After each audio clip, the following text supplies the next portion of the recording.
உலகத்துல எத்தனையோ சண்டை நடந்து நம்ம பார்த்திருப்போம். ஆனா சாப்பாட்டுக்காக ஒரு சண்டை நடந்து நம்ம பார்த்திருக்கோமா? நிறைய பேர் கேள்விப்பட்டிருப்பீங்க. ஆனா சில பேர் கேள்விப்பட்டிருக்க மாட்டீங்க. சாப்பாட்டுக்காக அப்படி என்ன சண்டை அப்படின்னு யோசிச்சீங்கன்னா, ஒண்ணும் இல்லைங்க. இப்போ ஒரு நம்ம பந்திக்கு போறோம் அப்படின்னா, எனக்கு முன்னாடி எனக்கு பின்னாடி அப்படின்னு அந்த ஃபுட் அப்படின்றது ஒரு மாதிரி உள்ள இருக்க சந்திரமுகியில வெளியே வந்துடுது, அப்படிதானேங்க? ஆனா இந்த ஃபுட்டை நம்ம நிறைய விரும்பி சாப்பிடுறோம். ஆனா ஆரோக்கியமா சாப்பிடுறோமா?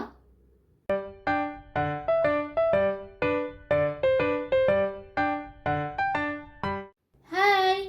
கனவுகள் மெய்ப்படும் வியூவர்ஸ் எல்லாருக்கும் வணக்கம். எல்லாரும் எப்படி இருக்கீங்க? நல்லா இருக்கீங்களா? அட போமா, பொங்கல் லீவ் எல்லாம் முடிஞ்சு போச்சு, நாங்களே கஷ்டப்பட்டு வேலைக்கு போயிட்டு வரோம் அப்படின்ற உங்க மைண்ட் வாய்ஸ் எனக்கு கேட்குது. என்னங்க பண்றது? ஆனாலும் கொஞ்சம் ரிலாக்ஸ்டா ஃபுட்டு அப்படின்னாலும் நம்ம எல்லாத்துக்கும் பிடிக்கும். ஆனால் நம்ம சூஸ் பண்ணுற மெத்தட் அப்படின்னு ஒன்று இருக்குல்ல, அது தப்பு. சில பேர் ஆடம்பரத்துக்காகவே சூஸ் பண்ணுறோம் அப்படின்ற மாதிரி நிறைய விஷயங்கள் இந்த புக்கில் ஷேர் பண்ணியிருக்காங்க. என்ன புக் அப்படின்னு பார்த்தீங்கன்னா, ஒன்ஸ் அகெயின் எனக்கு பிடிச்ச ஃபேவரட் ரைட்டர் எஸ் ராமகிருஷ்ணன் அவர்கள் எழுதிய உணவு யுத்தம் அப்படின்றது தான், ஃபுட் வார். ஓகேவா?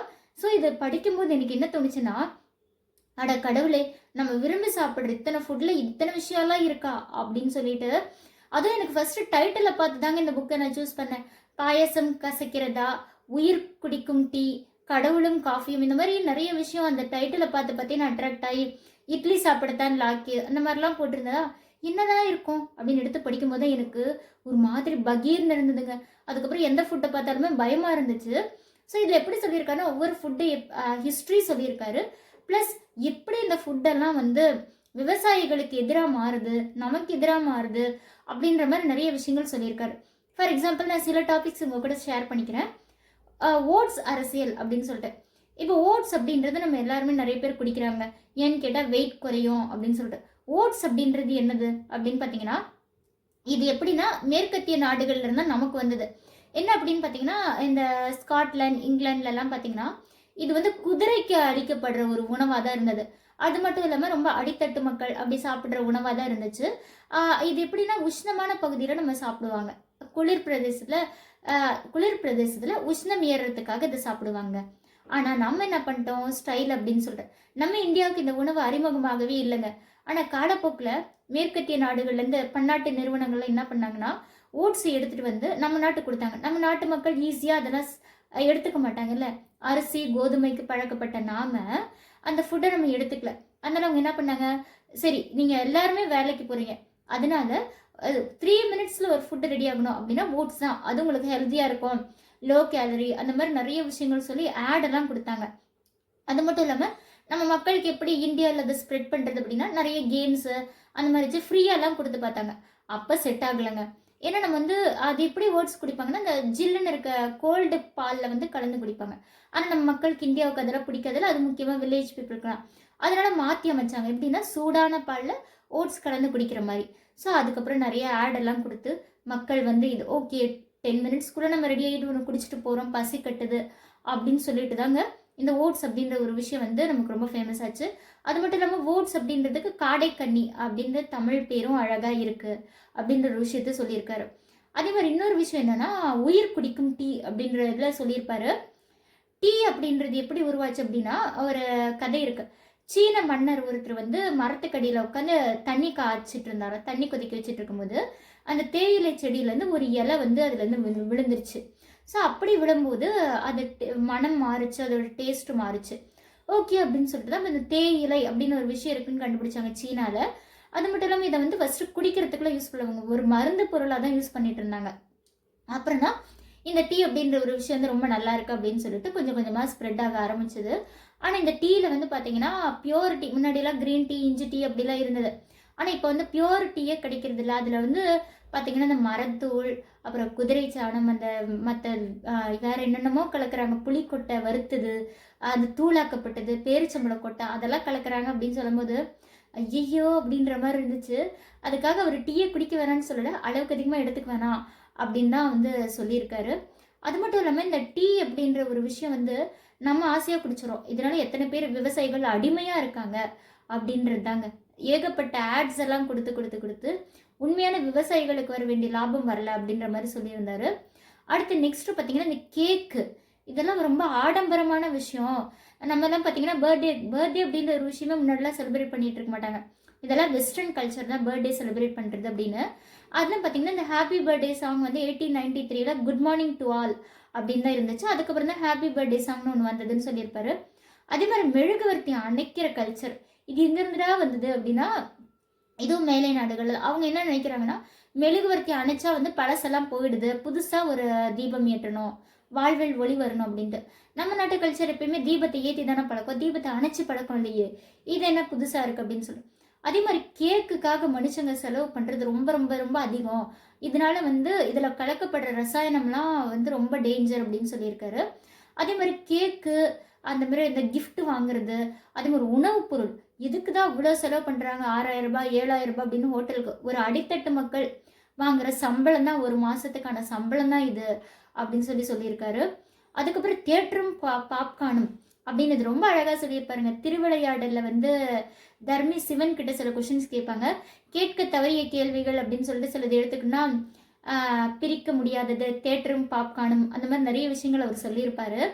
ஸோ அது எப்படின்னு பார்த்தீங்கன்னா, பாப்கார்ன் வந்து மக்காச்சோளத்துலேருந்து தான் வந்தது. மக்காச்சோளம் அப்படின்றது வந்து ரொம்ப வந்து நம்ம சாப்பிடக்கூடியது இல்லை. ஆனால் வந்து அதில் பாப்கார்ன் வந்ததுக்கப்புறம் பாப்கார்ன் ஆக்சுவலாக நல்லது தாங்க. அதில் கிடக்கிற ரசாயனம் தான் ரொம்ப மோசம் அப்படின்னு சொல்லியிருக்காங்க. ஒரு வருஷத்துக்கு 1325 கோடி சம்பாதிக்கிறாங்களா அந்த பாப்கார்ன் வியாபாரத்தில். ஏன்னா தேட்டரில் பார்த்தீங்கன்னா உங்களுக்கே தெரியுங்க, 10 ரூபாய் செலவில் இருக்க வேண்டிய பாப்கார்ன் 100 ரூபாய் 150 ரூபாய், அது லார்ஜ் சைஸ் எக்ஸல் சைஸ் அப்படி இப்படின்னு ஏகப்பட்டது போயிட்டு இருக்கு இல்லையா. பாப்கார்ன் மட்டுமா சாப்பிட்றோம், கூல் ட்ரிங்க்ஸ் எல்லாமே சேர்த்து சாப்பிட்றோம் அப்படின்ட்டு. அதுவும் வாழைப்பழத்தை பற்றி சொல்லியிருப்பாரு. வாழைப்பழம் அப்படின்றது வந்து கரகாட்டக்காரன் ஜோக்கில் வரும்ல, 1 ரூபாய்க்கு 2 வாழைப்பழம் அப்படின்னு சொல்லிட்டு. ஆனால் வந்து இப்போ பார்த்தீங்கன்னா இந்த பெட்டி கடைகளெல்லாம் வாழைப்பழத்தை தொங்க விடுறதே இல்லை. ஏன்னா விளம்பர பலகைகள்லாம் மறைக்குது அப்படின்னு சொல்லிட்டு பன்னாட்டு நிறுவனங்கள் வந்து என்ன பண்ணுறாங்கன்னா, இந்த பிடி வாழை அப்படின்னு சொல்லிட்டு, அதாவது ஒரு தடவை மட்டும்தான் அந்த பழம் வரும், அதுக்கப்புறம் அந்த பழம் காய்க்காது அப்படின்ற மாதிரி தான் சொல்லியிருக்காங்க. ஸோ ஆனால் வந்து நமக்கு வாழையடி வாழை அடுத்தடுத்து கொலை வந்துட்டே தானே இருக்கும். ஆனால் இது வந்து ஸ்டிக்கர் ஒட்டி அப்படிலாம் வைக்கிறாங்க. நம்மளோட நாட்டு வாழைப்பழத்துக்கெல்லாம் மரியாதையே இல்லை. மஞ்சள் கலரில் பெருசாக ஒரு வாழைப்பழம் வருது, அதெல்லாம் ஒரு டேஸ்ட்டே கிடையாது. அதுலேயும் அரசியல் வந்துருச்சு, உணவரசியல் அப்படின்ற மாதிரி ஒரு விஷயத்த சொல்லியிருப்பாரு. அதே மாதிரி எண்ணெயை பற்றி ஒன்று சொல்லியிருப்பாருங்க. எண்ணெய் அப்படின்னு பார்த்தீங்கன்னா, முன்னாடி வந்து நம்ம தமிழ்நாட்டில் வந்து இந்த வேர்க்கடலை அப்படின்ற ஒரு விஷயம் எப்படி வந்ததுன்னா, கோவிந்த ஐயர் அவர் தான் தமிழ்நாட்டில் பயிரிட்டு அதுலேருந்து அவர் எண்ணெய் எடுப்பார், கடலை எண்ணெய். ஆனால் இப்போ ஆட் என்ன சொல்கிறாங்க, இந்த கடலை எண்ணெய் தேங்காய் எண்ணெய் அதில் ஃபேட் அதிகமாக இருக்குது, ரீஃபைண்ட் ஆயில் பாம் ஆயில் இதெல்லாம் தானே நம்ம சாப்பிட்டுட்டு இருக்கோம். ஆனால் வந்து என்னன்னு பார்த்தீங்கன்னா, அதே மாதிரி செக்கு எண்ணெயெல்லாம் தேவையில்லாததுன்றாங்க. ஆனால் என்னென்னா செக்கு எண்ணெயை நம்ம எடுக்கும்போது அது வெப்பம் குறைவு, அதில் இருக்க நேச்சர் மனம்லாம் மாறாமல் இருக்கும். ஆனால் இந்த எந்திரத்துலேருந்து எடுக்கும்போது வெப்பம் அதிகரிக்கிறது, அதுக்குரிய நேச்சர்லாம் போயிடுது, ரசாயனம் அதிகமாக கலக்கும்போது புற்றுநோய் தான் வருது. ஆக்சுவலாக எண்ணெய்ன்றது கொலஸ்ட்ரால் அப்படின்னு சொல்லி நம்ம ஏமாற்றி கொலஸ்ட்ரால் இல்லாத எண்ணெய் நாங்கள் கொடுக்குறோன்றாங்க. ஆனால் எந்த எண்ணெயிலுமே தாவரத்துலேருந்து வர எண்ணெய் அளவுக்கு அதிகமாக கொலஸ்ட்ராலே கிடையாதுங்க. இவங்க வந்து அந்த விளம்பரம்ன்ற பேரில் வந்து நம்மளை ஏமாத்துறாங்க அப்படின்ற விஷயத்த சொல்லியிருப்பாரு. அதே மாதிரி உருளைக்கிழங்குன்றது பார்த்தீங்கன்னா சொன்னால் நீங்களாம் சிரிப்பீங்க. 16ஆம் நூற்றாண்டில் வந்து உருளைக்கிழங்கு அப்படின்றது கைதிகளுக்கும் பன்றிகளுக்கும் அனுப்பிச்ச உணவு தானா. அதுக்கப்புறம் தான் வந்து இந்த மேலை நாட்டிலலாம் உருளைக்கிழங்கு அதிகமாக விளைவிச்சாங்க. ஜெர்மனிலலாம் பார்த்தீங்கன்னா உருளைக்கிழங்கு தோலை உரிச்சிட்டு நடுவில் இருக்க பகுதியை நீக்கிட்டு அதுக்குள்ளே வெண்ணெயை வச்சு சாப்பிடுவாங்களாம். அதே மாதிரி இந்தியாவுக்கு எப்படி வந்ததுன்னா போர்த்துகீசியர்கள் வழியாக தான் இந்தியாவுக்கு வந்தது. அது வந்து சூரத்தில் வந்து ஃபஸ்ட்டு விளைவிச்சாங்க.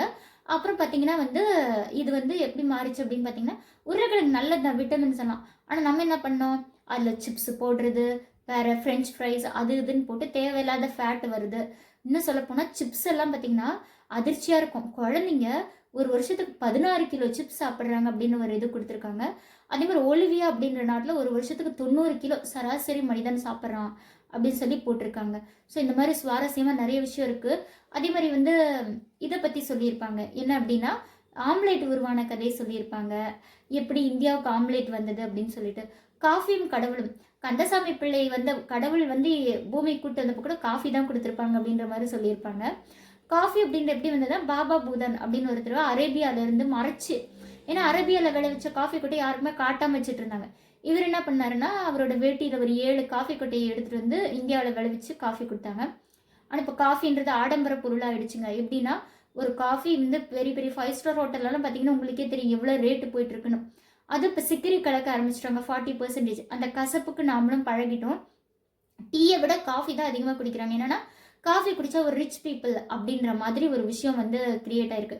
இதுலேயும் பேரிச்சம்பழ கொட்டையை வந்து அரைச்சி ஊற்றுறாங்க, புளியங்கொட்டையை அரைச்சி ஊற்றுறது, இந்த மாதிரி மரத்தூள் இதெல்லாமே பண்ணுறாங்க அப்படின்னு சொல்லியிருக்காங்க.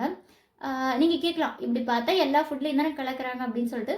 ஜஸ்ட் நம்ம தெரிஞ்சுக்கிட்டு அளவுக்கு மீறி எடுத்துக்கூடாதுல்ல.